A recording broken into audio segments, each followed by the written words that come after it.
Hi friends, welcome to my YouTube channel Sanju's techno ఇన్స్పీ. Arithmetic రీజనింగ్లో calendar పైన రెండో వీడియో చేస్తున్నాను. హాయ్ ఫ్రెండ్స్, ఫస్ట్ వీడియోకి అర్థమెటిక్ రీజనింగ్లో క్యాలెండర్ ప్రాబ్లమ్స్ మనం ఇంతకుముందుకు వీడియోలో స్టార్ట్ చేసాము. సో ఈ వీడియో దానికి కంటిన్యూషన్గా ప్రాబ్లమ్స్ చేద్దాము. సో ఆల్రెడీ మనం కాన్సెప్ట్ ఎక్స్ప్లెయిన్ చేసుకున్నాము. సో ఇప్పుడు ఈ కాన్సెప్ట్స్లో ఏంటంటే, ఒక లీప్ సంవత్సరంలో బుధవారంతో ప్రారంభమైతే ఆ సంవత్సరంలో గల బుధవారాల సంఖ్య ఎంత, శనివారాల సంఖ్య ఎంత, గురువారాల సంఖ్య ఎంత అని మనం క్వశ్చన్ అడిగాడు ఫ్రెండ్స్. అయితే మనకు తెలిసిన కాన్సెప్ట్ ఏంటంటే, ఒక సాధారణ సంవత్సరము ఏ రోజుతో స్టార్ట్ అయితే అదే రోజుతో ఎండ్ అవుతుంది. ఒక లీప్ సంవత్సరము ఏ రోజుతో స్టార్ట్ అవుతుందో దాని తర్వాత రోజుతో ఎండ్ అవుతుంది. ఇక్కడ ఒక లీప్ సంవత్సరం ఇచ్చాడు, బుధవారంతో స్టార్ట్ అయింది. బుధవారంతో స్టార్ట్ అయితే అది గురువారంతో ఎండ్ అవ్వాలి. బుధవారము ఈజ్ ద స్టార్టింగ్ పాయింట్, ఇది స్టార్టింగ్ పాయింట్, ఎండింగ్ వచ్చేసి గురువారంతో ఎండ్ అవుతుంది. సో ఈ గురువారంతో ఎండ్ అవుతుంది. ఇది లీప్ సంవత్సరం కాబట్టి మనకు 2 ఆడ్ డేస్ ఉంటాయి. ఒక ఆడ్ డే వచ్చేసి మనకి ఇక్కడ ఆల్రెడీ తెలిసిపోతుంది గురువారం. ఓకే, ఇది చివరి రోజు, సంవత్సరం యొక్క చివరి రోజు. దాని ముందు రోజు కూడా ఆడ్ డే అవుతుంది, ఎందుకంటే లీప్ సంవత్సరంలో 2 రోజులు ఆడ్ డేస్ ఉంటాయి కాబట్టి గురువారము బుధవారము ఆడ్ డేస్గా ఉంటవి. ఈ 2 ఆడ్ డేస్ అనేవి ఎక్స్ట్రాగా వస్తవి. అంటే ఏంటి, ఒక సంవత్సరంలో 52 వారాలు ప్లస్ 2 ఆడ్ డేస్ అనేవి ఉండడం జరుగుతుంది. 52 వారాలు and 2 odd days, 2 add days అనేవి ఉండడం జరుగుతుంది. కాబట్టి ఈ 52 వారాలతో పాటుగా 2 ఆడ్ డేస్. ఆ ఆడ్ డేస్ ఏంటి, బుధవారము గురువారము. అంటే ఇక్కడ బుధవారము 53 సార్లు రిపీట్ అవుతుంది, అలాగే గురువారము కూడా 53 సార్లు రిపీట్ అవుతుంది. బుధ గురువారాలు తప్ప మిగతా ఏ వారాలు అయినా 52 రోజులు మాత్రమే రిపీట్ అవుతుంది. కాబట్టి ఇప్పుడు ఇక్కడ మనం అడిగిన క్వశ్చన్కి బుధవారాల సంఖ్య ఎంత అంటే, బుధవారాల సంఖ్య 52 + 1 53. శనివారాల సంఖ్య ఎంత, 52, ఎందుకంటే బుధ గురు మాత్రమే మనకు ఆడ్ డేస్గా ఉన్నాయి కాబట్టి. గురువారాల సంఖ్య 52 + 1 మొత్తం 53. ఓకే ఫ్రెండ్స్, ఇక్కడ క్వశ్చన్ నెంబర్ 5 చూడండి. క్వశ్చన్ నెంబర్ 5లో 40 రోజులలో ఎన్ని మిగులు దినాలు, ఎన్ని ఆడ్ డేస్ కలవు. సో ఆడ్ డేస్ కావాలి అంటే మనకు ఎన్ని వారాలు ఉన్నవి, అంటే ఎన్ని వీక్స్ ఉన్నవి, ఆ వీక్స్ని మనము ఫైండ్ అవుట్ చేయగలుగుతాయి. వీక్స్లో మిగిలిన డేస్ ఏవైతే ఉంటాయో అవి ఆడ్ డేస్ అవుతుంది. ఇప్పుడు ఫర్ ఎగ్జాంపుల్ ఇక్కడ 40 రోజులు అన్నాడు. 40 రోజుల్లో ఎన్ని ఆడ్ డేస్ ఉన్నాయంటే మనం ఏం చేయాలి, 7తో డివైడ్ చేయాలి. 7తో కనుక భాగిస్తే 7 5 35, రిమైండర్ 5. సో ఈ 5 అనేది ఏంటి, ఆడ్ డేస్, మిగులు దినాలు లేదా ఆడ్ డేస్. సో 5 అనేది ఇక్కడ ఆడ్ డేస్. అంటే మనకు 40 రోజుల్లో 5 ఆడ్ డేస్ అనేవి ఉంటవి. 40 divide by 7, 7 5 35, remainder 5. So year 40 రోజుల్లో 5 ఆడ్ డేస్ అనేవి ఉంటాయి. సో 64 సంవత్సరాల్లో ఎన్ని మిగులు దినాలు కలవు. 64 సంవత్సరాల్లో ఎన్ని మిగులు దినాలు కావాలి అంటే, ఫస్ట్ ఈ 64 సంవత్సరాల్లో లీప్ సంవత్సరాలు ఎన్ని ఉన్నాయి, సాధారణ సంవత్సరాలు ఎన్ని ఉన్నాయి అనేది మనము ఫస్ట్ ఫైండ్ అవుట్ చేయాలి. దాన్ని ఫైండ్ అవుట్ చేయాలి అంటే 64ని 4తో కనుక భాగిస్తాయి. ఎందుకు 4తో భాగించాలి, ఇక్కడ లీప్ సంవత్సరం అనేది 4 సంవత్సరాలకు ఒకసారి వస్తుంది కాబట్టి 4తో భాగిస్తే మనకు ఎన్ని లీప్ ఇయర్స్ ఉన్నాయి అనేది తెలుస్తుంది ఇక్కడ. సో 4 1s 4, 4 1 4, 2 రిమైండర్ ఇక్కడ 24 అవుతుంది. సో 4 5 20. అంటే ఇక్కడ మనకేంటి 15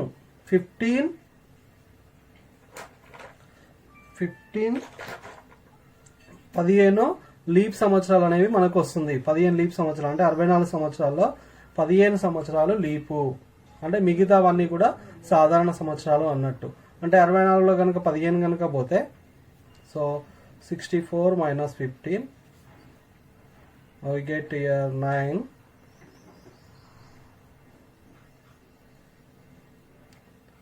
49 అంటే 49 వచ్చేసి సాధారణ సంవత్సరాలు, 15 వచ్చేసి లీప్ సంవత్సరాలు. 49 సాధారణ సంవత్సరాలు, 15 లీప్ సంవత్సరాలు.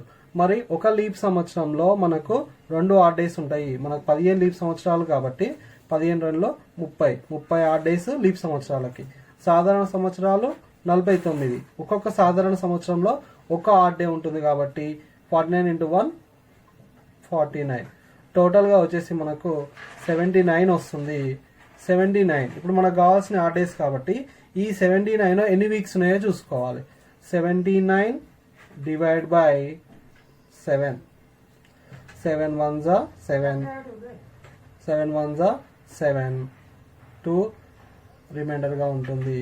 అంటే ఇక్కడ మనకు 2 ఆడ్ డేస్ అనేవి వస్తుంది. సో ఈ 64 సంవత్సరాల్లో ఉన్న ఆడ్ డేస్ ఎన్ని అంటే 64 సంవత్సరాల్లో ఉన్న ఆడ్ డేస్ వచ్చేసి మనకి 2 అనేది ఇక్కడ మనకు ఆన్సర్ అవుతుంది. 64 సంవత్సరాల్లో ఉన్నటువంటి ఆడ్ డేస్ 2. అలాగే సో అయితే దీనికి ఒక మనకు షార్ట్ కట్ మెథడ్ ఉంది. ఏంటంటే ఆ షార్ట్ కట్ మెథడ్, ఫస్ట్ మనకి ఇచ్చిన ఇయర్స్ ఎన్ని అనేది చూసుకోవాలి. ఇచ్చిన ఇయర్స్ ఎన్ని ఇక్కడ 64. అందులో లీప్ ఇయర్స్ ఎన్ని ఉన్నాయో చూసుకోవాలి. లీప్ ఇయర్స్ ఎన్ని 15 years plus leap years divide by 7. అంటే 6 + 1 7, 4 + 5 9 by 2. మళ్ళీ ఇక్కడ by 7 ఇదే వస్తుందండి. కాకపోతే ఇదంతా చేయడం బదులు డైరెక్ట్ ఒక షార్ట్ కట్ తీసుకోవచ్చు అన్నట్టు. 64 + 15 by 7. అప్పుడు 79 by 7. 79 by 7 అంటే 11 2. సో ఈ 2 అనేది ఆన్సర్ అవుతుంది ఆడ్ డేస్. ఇలా కూడా షార్ట్ కట్లో మనము చేయొచ్చు. లీప్ ఇయర్స్ ఎన్ని ఉన్నాయో చూసుకోవాలి, ప్లస్ ఆ ఇయర్స్ ఎన్ని ఉన్నాయో చూసుకోవాలి. దానికి చేసేస్తే మనకు ఆన్సర్ అనేది వస్తుంది. నెక్స్ట్ క్వశ్చన్ చూద్దాం. 90 సంవత్సరాలలో ఎన్ని మిగులు దినాలు కలవు? 90 సంవత్సరాల్లో ఎన్ని మిగులు దినాలు ఉన్నాయంటే ఫస్ట్ దీంట్లో లీప్ ఇయర్స్ ఎన్ని ఉన్నాయో చూసుకోవాలి. 90లో leap years 90 divide by 4. 4 1s 4, remainder 4 2s 8, remainder 1, ఇక్కడ 1 0 0 డౌన్, అగైన్ 4 2s 8. సో ఈ రిమైండర్తో మనకు పని లేదు, కావాల్సింది ఇక్కడ కోఎఫిషియంట్. కోఎఫిషియంట్ ఏమొచ్చింది ఇక్కడ 22. అంటే 22 లీప్ ఇయర్స్. అంటే 90 సంవత్సరాల్లో మనకు 22 లీప్ ఇయర్స్ వస్తాయి. 90 సంవత్సరాల్లో 22 లీప్ ఇయర్స్ కనుక ఉంటే 22 × 2 ఒక్కొక్క లీప్ ఇయర్కి 2 ఆడ్ డేస్ కాబట్టి మనకు మొత్తము 44 ఆడ్ డేస్ అనేది రావడం జరుగుతుంది. 22 × 2 44. అలాగే ఇక్కడ ఆర్డినరీ ఇయర్స్. సో 90లో కనుక 22 పోతే రిమైనింగ్ ఎంత? 90లో 22 పోతే 68 ordinary days, ordinary years. 68 ordinary years. ఎందుకంటే 90లో 22 కనుక సబ్ట్రాక్ట్ చేస్తే మనకు వచ్చేది 68 కాబట్టి ఈ 68 అనేది ఆర్డినరీ ఇయర్స్. ఆర్డినరీ ఇయర్స్లో ఒకటి మనకు 1 ఆడ్ డేనే ఉంటుంది కాబట్టి 68 × 1 టోటల్ సమ్ అప్ చేస్తే 4 8 12 112 112. ఇప్పుడు దీన్ని 7తో డివైడ్ చేయొచ్చు. 7తో డివైడ్ చేస్తే 112 by 7. 7 1s 7, 42, 4 down 2 down, 7 6s 42. అంటే ఇక్కడ మనకు వచ్చేసి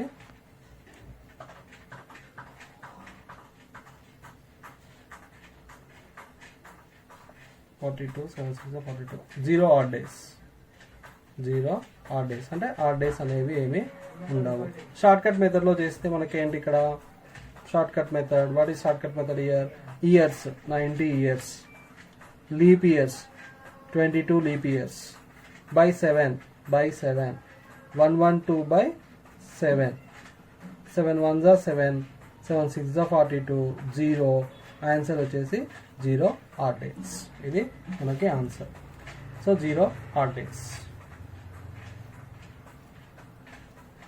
ఫ్రెండ్స్ క్లియర్నా? సో ఇక్కడ మనకు షార్ట్ కట్ ఇక్కడ రాస్తున్నాను. మీకు ఏంటంటే shortcut year plus leap year divide by 7. ఈ షార్ట్ కట్ కనుక అప్లై చేస్తే మనకు డైరెక్ట్ ఆన్సర్ అనేది వస్తుంది. సో మనము ఫర్దర్గా అలానే చేద్దాం డైరెక్ట్ ఆన్సర్స్. సో 100వ సంవత్సరం, ఇది వెరీ వెరీ ఇంపార్టెంట్ కాన్సెప్ట్. 100 సంవత్సరాల్లో ఎన్ని ఆడ్ డేస్ కలవు? మనము టాపిక్ స్టార్టింగ్ లోనే చెప్పాను, ఒక శతాబ్దము గనక లీప్ ఇయర్ కావాలి అంటే అది 400 చేత భాగించబడాలి. ఒక శతాబ్దము లీప్ ఇయర్ కావాలి అంటే 400 చేత నిశ్శేషంగా భాగించబడాలి, లేకపోతే అది లీప్ ఇయర్ కాదు. మరి 100 400 చేత భాగించబడుతుందా?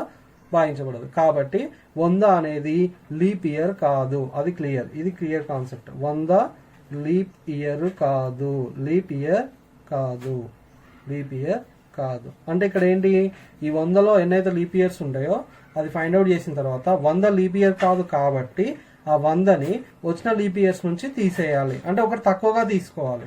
చేద్దాం, ఎలా చేద్దాం. సో 100 తీసుకుంటున్నాను నేను, నాకు లీప్ ఇయర్స్ కావాలి కాబట్టి 4 చేత భాగిస్తున్నాను. భాగిస్తే 4 25లు 100, అంటే 25 లీప్ ఇయర్స్ అనేవి వచ్చాయి.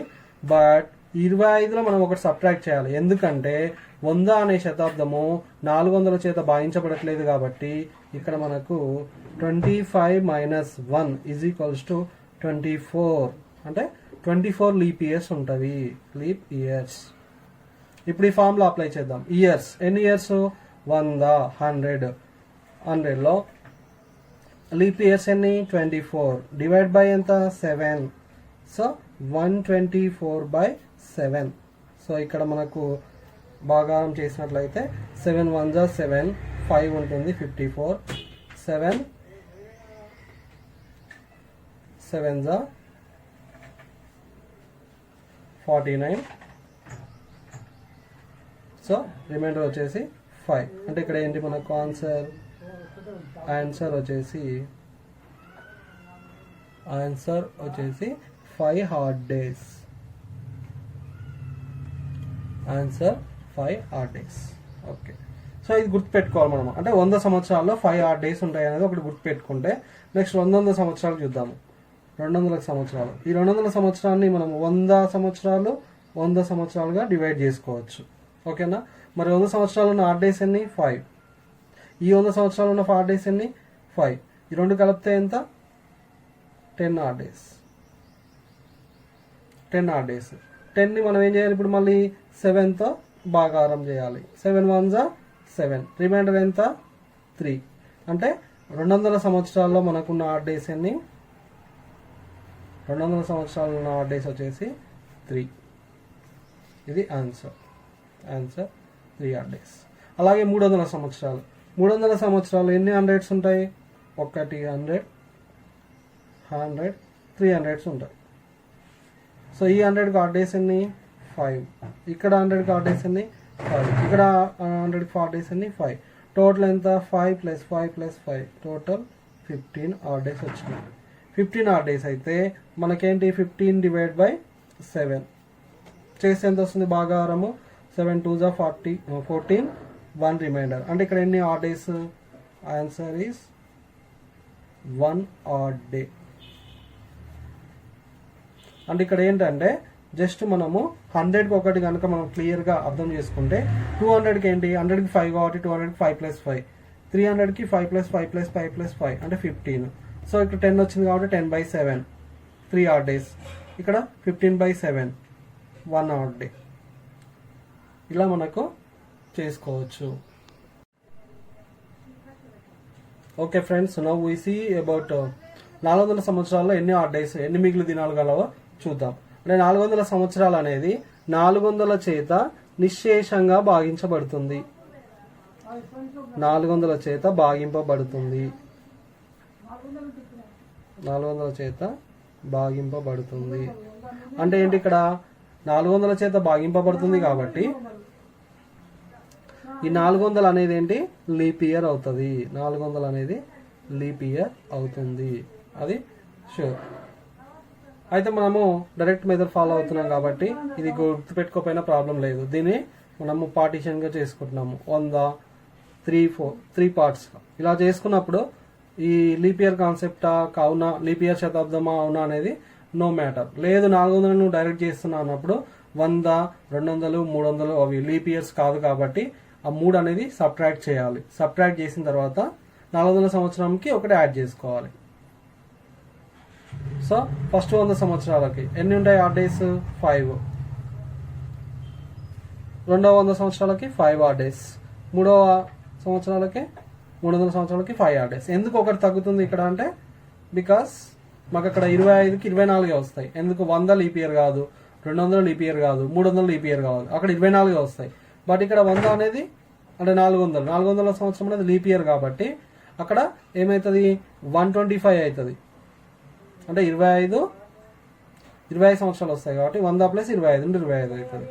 సో అప్పుడు ఇవి ఇక్కడ మనకు 6 odd days అనేది వస్తుంది. ఇది శతాబ్దం కాబట్టి శతాబ్దము మరియు లీప్ ఇయర్. బట్ 100 శతాబ్దం కాదు, 100 శతాబ్దమే కానీ లీప్ ఇయర్ కాదు, 5 వచ్చింది. 200 శతాబ్దమే లీప్ ఇయర్ కాదు, ఇక్కడ 5. 300 శతాబ్దమే కానీ లీప్ ఇయర్ కాదు, 5 వస్తుంది. 400 శతాబ్దము మరియు లీప్ ఇయర్ కాబట్టి ఇక్కడ 6 odd days అనేది రావడం జరుగుతుంది. 5 + 5 5 + 5 5 + 6 టోటల్ 21. 5 + 5 5 15 + 6 21. దీన్ని 7తో మనము భాగారం కనుక చేసినట్లయితే 7 3 21 0 odd days. 0 ఇదే ఆన్సర్. ఆన్సర్ వచ్చేసి 0 odd days. 0 odd days. 0 odd days. అలాగే మనం ఇక్కడ నుంచి ఒక కాన్సెప్ట్ అనేది మనం రాసుకోవచ్చు అండి. ఏంటంటే ప్రతి 400 సంవత్సరాలకి మన 0 odd days వస్తుంది. 400కి 0 odd days, 800కి 0నే, 1200కి 0 odd days, 1600కి 0 odd days, 2000కి 0 odd days. So ఈ కాన్సెప్ట్ గుర్తుపెట్టుకొని మనకు దీనికి నియర్ బై ప్రాబ్లమ్స్ వచ్చినప్పుడు ఈ 400 800 1600కి దగ్గరగా రాసుకొని మనం ప్రాబ్లమ్ సాల్వ్ చేయొచ్చు. ఫర్ ఎగ్జాంపుల్ ఇప్పుడు 1250 చూద్దాం. 1250 సంవత్సరాల్లో ఎన్ని మిగులు దినాలు కలవు? సో 1250వ సంవత్సరం అనేది 1200 శతాబ్దానికి దగ్గరగా ఉంది. ఓకే, సో అయితే నేనేం చేస్తున్నాను, ఈ 1250ని 2గా డివైడ్ చేసుకుంటున్నాను. ఒకటి 1200 గాను ఇంకోటి 50 గాను డివైడ్ చేసుకుంటున్నాను. సో ఈ 1200కి odd days ఎన్ని? 0. సో ఇక్కడ 0 odd days. ఇది అయిపోయింది. 50కి చూసుకోవాలి. 50లో ఎన్ని odd days ఉంటాయి? సో 50లో ఎన్ని odd days ఉంటాయి అంటే ఫస్ట్ దీంట్లో ఎన్ని లీప్ ఇయర్స్ ఉన్నాయి అనేది మనము చూసుకోవాలి. ఎన్ని లీప్ ఇయర్స్ ఉంటాయి? 4 1s 4, 10, 4 2s 8, రిమైండర్ 2. అంటే 2 odd days, 12 leap years. 12 leap years, LY అని రాస్తున్నాను, లీప్ ఇయర్. సో మనకు ఫార్ములా ఏంటి?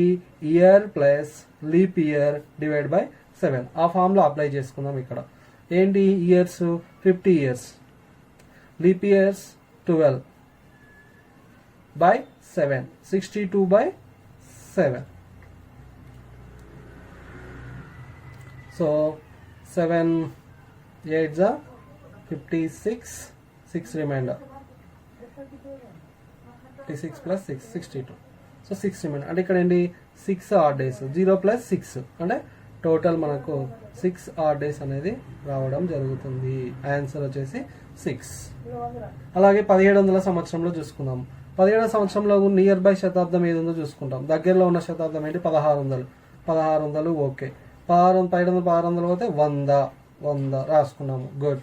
ఇప్పుడు 1600 ఎన్ని odd days ఉంటాయి? 0 ప్లస్ 100లో odd days ఎన్ని? 5. మనకు తెలిసి ఇది గుర్తుపెట్టుకోవాలి, ఈజీ అయిపోతుంది. ప్రతిసారి చేసుకుంటూ వెళ్తే మనకు కాంపిటేటివ్ ఎగ్జామ్లో టైం అనేది ఉండదు కాబట్టి డైరెక్ట్గా మనము షార్ట్ కట్స్ యూజ్ చేసుకోవచ్చు అన్నట్టు. ఇక్కడ ఏంటి? 5 odd days. ఇదే ఆన్సర్. 5 మిగులు దినాలు. అలాగే 1830 సంవత్సరంలో చూద్దాం. 1830 సంవత్సరంలో నియర్ బై శతాబ్దం ఏది ఉంది మనకి ఇక్కడ? 1600 2000. 1600 తీసుకుందాం. 1600 కనుక తీసుకుంటే 1600. రిమైనింగ్ ఏంటండి ఇక్కడ? 230 ఉంటుంది. 230ని మళ్ళీ మనం ఏం రాసుకోవచ్చు? 200 అని 1, 30 అని 1. సో ఎందుకంటే సింప్లికేషన్ మనం ఈజీ కావడానికి. 1600లో odd days ఎన్ని? 0. 200లో odd days ఎన్ని? 200లో odd days ఏంటంటే మనకు మళ్ళీ దీన్ని 2గా రాసుకోవచ్చు. ఒకటి 100 100. సో ఈ 100లో ఎన్ని ఉంటాయి? 5. ఈ 100లో ఎన్ని? 5. సో 0 + 5 + 5. 30లో ఎన్ని ఉంటాయి? సో 30లో ఎన్ని లీప్ ఇయర్స్ ఉన్నాయో చూసుకోవాలి. 30లో లీప్ ఇయర్స్ ఎన్ని? 4తో డివైడ్ చేస్తే మనకి లీప్ ఇయర్స్ ఎన్ని ఉన్నాయో వస్తుంది. 4 7s 28 అంటే 7 లీప్ ఇయర్స్. ఫార్ములా ఉంది మనకు, years plus leap years divide by 7 అంటే 37/7. 7 5s 7 5 35 2 అంటే 2 ఆడ్ డేస్. 30కి ఎన్ని వచ్చాయి ఆడ్ డేస్? 30కి 2 odd days. ఇప్పుడు ఇవన్నీ సమ్అప్ చేయాలి. 0 + 5 5, 5 + 5 10, 10 + 2 12, 12/7, 12/7. 12/7 అంటే ఏంటి వస్తుంది మనకి ఇక్కడ? 7 1 7, 5 is the remainder. సో ఇక్కడ వచ్చేసి మనకు 5 ఆడ్ డేస్. అలాగే 2030 సంవత్సరంలో, 2030 సంవత్సరంకి దగ్గరగా ఉన్నటువంటి శతాబ్దం ఏంటి? 2030కి దగ్గరగా ఉన్న శతాబ్దము 2000. మిగతా సంవత్సరాలు 30. 2030. 2000కు ఆడ్ డేస్ ఎన్ని? 0. 30కి ఆడ్ డేస్ ఎన్ని? ముందే ఇక్కడ మనం ఫైండ్ అవుట్ చేసాము. 2 ఆడ్ డేస్ వచ్చాయి కాబట్టి మనం డైరెక్ట్ తీసుకుంటున్నాం ఇక్కడ. 0 + 2, 2 means 2 ఆడ్ డేస్. ఈ విధంగా ఆ డేస్ పైనటువంటి ఎలాంటి ప్రాబ్లం ఇచ్చినా మనము సాల్వ్ చేసుకోవచ్చు. ఇన్ని అన్ని మోడల్స్ కవర్ చేశాను ఫ్రెండ్స్. మీరు ఒకసారి ఇవన్నీ మోడల్స్ ప్రాక్టీస్ చేసిన తర్వాత ఆ డేస్ సంబంధించిన ఏ ప్రాబ్లం తీసుకున్నా కానీ మీరు ఈజీగా సాల్వ్ చేయగలుగుతారు. ఎలాంటి డౌట్స్ ఉన్నా కానీ కింద కామెంట్ సెక్షన్లో నాకు చేయండి, నేను క్లారిఫై చేస్తాను. ఓకేనా friends? Thank you for watching. Friends, ఈ వీడియో నచ్చినట్లయితే దయచేసి షేర్ చేయండి, లైక్ చేయండి, సబ్స్క్రైబ్ చేయండి. బెల్ ఐకాన్ క్లిక్ చేస్తే నా నోటిఫికేషన్ మీకు వస్తాయి.